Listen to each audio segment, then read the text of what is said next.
Hello everybody, how's it going, and welcome back to another opening video. I've got this Lost Sanctuary structure deck. We pulled this actually out of that mystery box we did a little while ago, and I said I was going to do an opening of it, and I just kind of got lazy. So we're going to pop it open and see about this. 5Ds now it's quite old. I don't think there's a date on this of when they were released, but I think it was like 2013 or something like that. Yeah, I don't see a date, but these when I first started to really get into Yu-Gi-Oh, like outside of like just a kid being like, ooh, shiny cards, you know, this was one of the decks that was pretty meta at the time if you actually, you know, put it together, the Hyperion decks and the agent decks. I know the agent decks are still used quite a bit now just because of the sheer cost of some of these agent cards, especially like the super rare Venus, super rare Shine Balls out of the legendary collections, you know, all that kind of stuff is actually worth some actual dollars, so it's kind of crazy. But here it is. There's the probably the least valuable card in the whole set, Master Hyperion, and then it's actually pretty well packaged, to be fair. Kind of just open all that up here, get all this trash out of the way.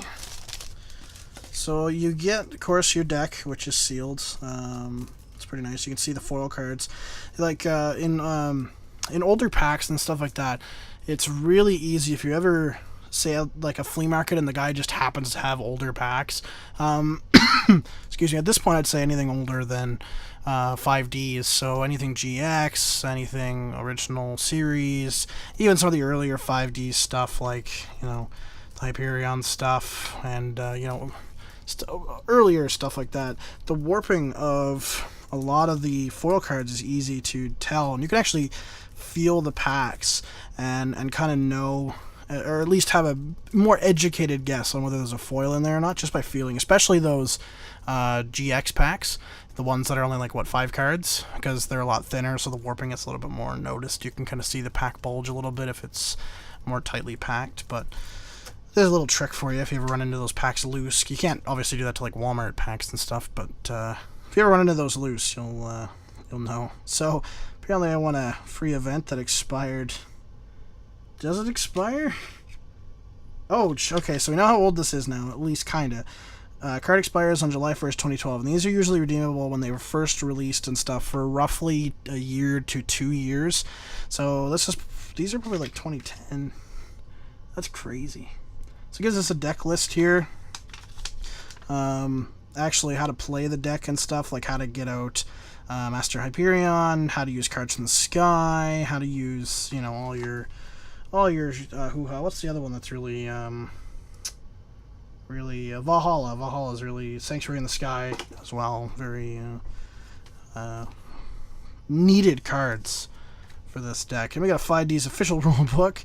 Of course, this is pretty much obsolete because the link thing is coming out soon, link summoning and stuff. So this is pretty obsolete, but it shows us like a chain, an example of a chain. Just how to duel in general. You know, what is a monster card, what is normal and flip effects and stuff. So that's pretty cool, actually. I might hang on to this. I haven't had... I actually still have somewhere the old Pegasus, the rulebook from the starter decks. So this is... You get a paper mat. It's not that exciting, but, you know, it was kind of cool back in the day. These mats aren't worth anything, but they're neat. You know, you get your Master Hyperion on here. I'm not going to open it all the way up, but, you know, it's got Lost Sanctuary and stuff on it. It's pretty cool, actually. Actually keep a hold of those, because you never know, you know, somebody might be looking for it and you might get a good trade out of it. It's happened before. I've traded a back when Upstart Goblin was really used, like $10 card for the common. I traded a it wasn't Lost Sanctuary, but it was one of the other decks that was out around then. Oh man, I forget what deck it was. It was anyway, they had theirs in that, and he really wanted it because that was like his favorite deck and stuff from back in the day. I'm having some trouble getting this open. So yeah, he actually traded like a playset of Upstart Goblins. So we're talking 3 Upstart Goblins back when they were like, you know, $10 or so a pack. This is a real bitch. Trying to get it open. I don't have a proper. Here, hold on. There we go. I got it. I need a proper like letter opener or something. What side? Oh shit! What side did I open it on? Ah, crap. Wow. My incompetence is showing. There it is. All right. So obviously back in the day, and even if you wanted to play it now, you're gonna want 3 of these, and there's some extra cards you're gonna want. But you've got your Master Hyperion, which is the Blood and Soul. You want 3 of him just straight off. Yeah. You got your Agent of Mystery Earth, which is one of your tuners. So this was the very early days of synchro summoning. You know, XYZs were still, you know, not as even as put in as they are today. This is very, very early time. So you're talking like, you know, your junk deck stuff, right? You're talking about like, oh, you know, you have a Gaia sitting, like all your Hyperions are dead. You have no way to summon it, so you summon something else. Good card, though. I'll read the effect, since we're going through the deck. When this card is normal summoned, you can add 1 the agent monster from your deck to your hand, except for, of course, Earth. While the Sanctuary in the Sky is face up on the field, you can add 1 Master Hyperion from your deck to your hand instead. And Master Hyperion... You can special summon this card from your hand by removing from play 1 agent monster from your hand, field, or graveyard, so it's actually really easy to get out. Once per turn, you can remove from play 1 light fairy-type monster from your graveyard and select 1 card on the field and destroy it. If Sanctuary in the Sky is face up on the field, you can activate this effect twice per turn. So he's actually super easy to get out. Super easy to get out. If you can have one of these guys last 1 turn, like, he's out. That's it. Especially if you have Sank. Sanctuary in the Sky is, like, the key to this deck. And, to be totally honest, I wouldn't be surprised if this deck's actually not that bad today. I mean, it's definitely one of the better older decks. Agent of Miracles Jupiter for the super rare as well.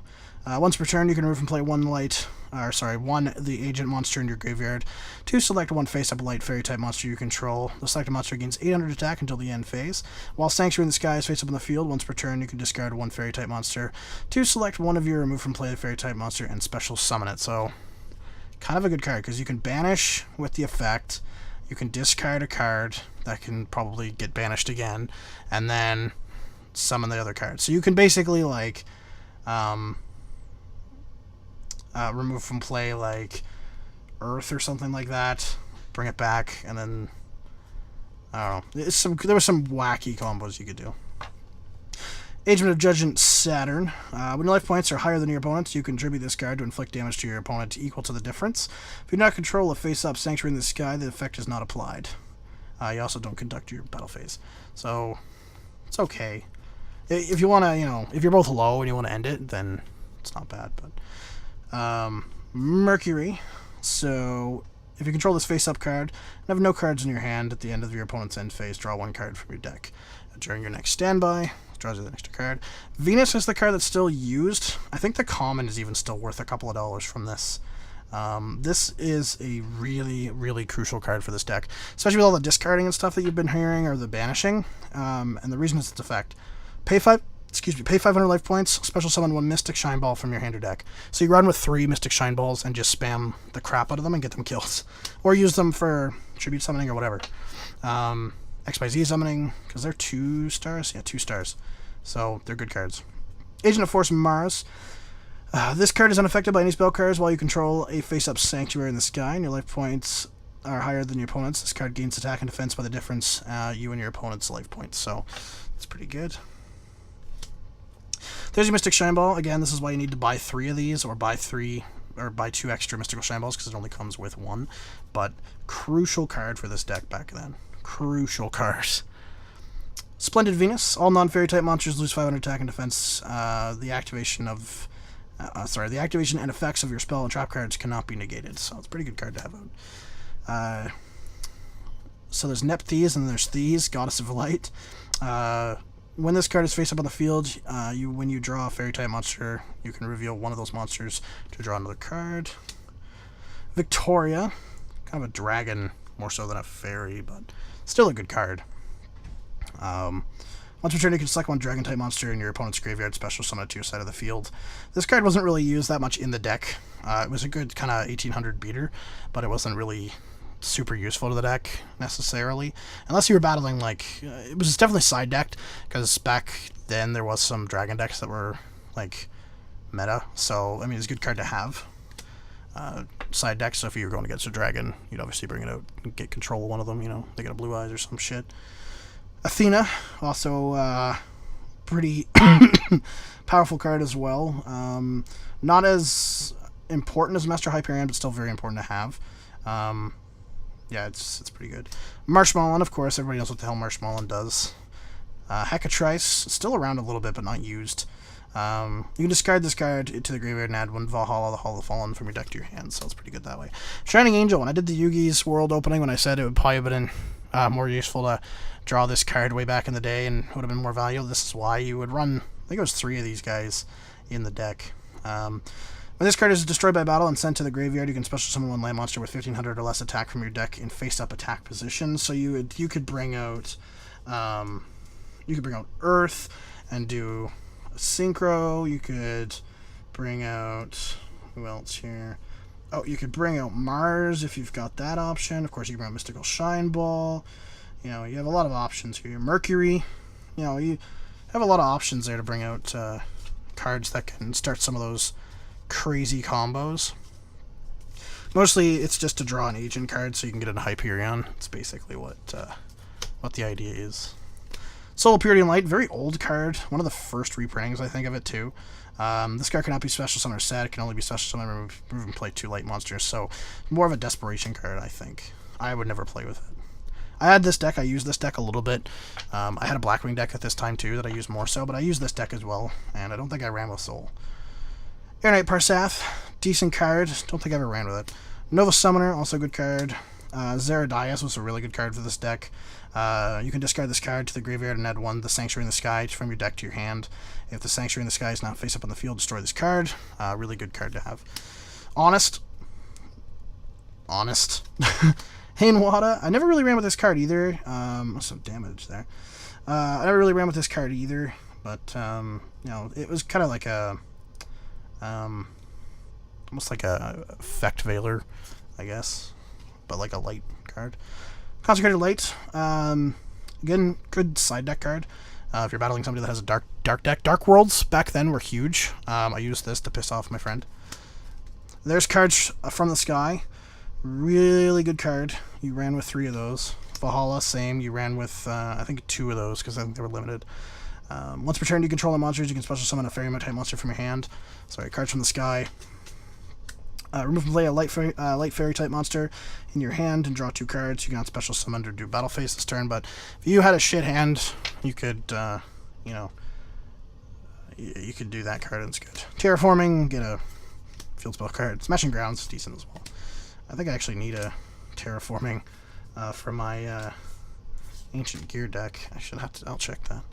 Battle damage to the control of the fairy-type monster from a battle involving that fairy-type monster becomes nothing. This is a very important card to have, because you've got this card out, you've got your Mystical Shine shits, and you've got your Shining Angel bringing things out in attack mode. You don't want to take that damage, so very important card. You ran with 3 of those. They actually include 2 of them, which is crazy. Celestial Transformation, special summon a fairy-type monster from your hand that a monster attack is halved, and then it is destroyed at the end of the phase. Kind of important, but Bear from a different dimension, I wouldn't use it. Same with Mausoleum, I don't think I'd ever use it.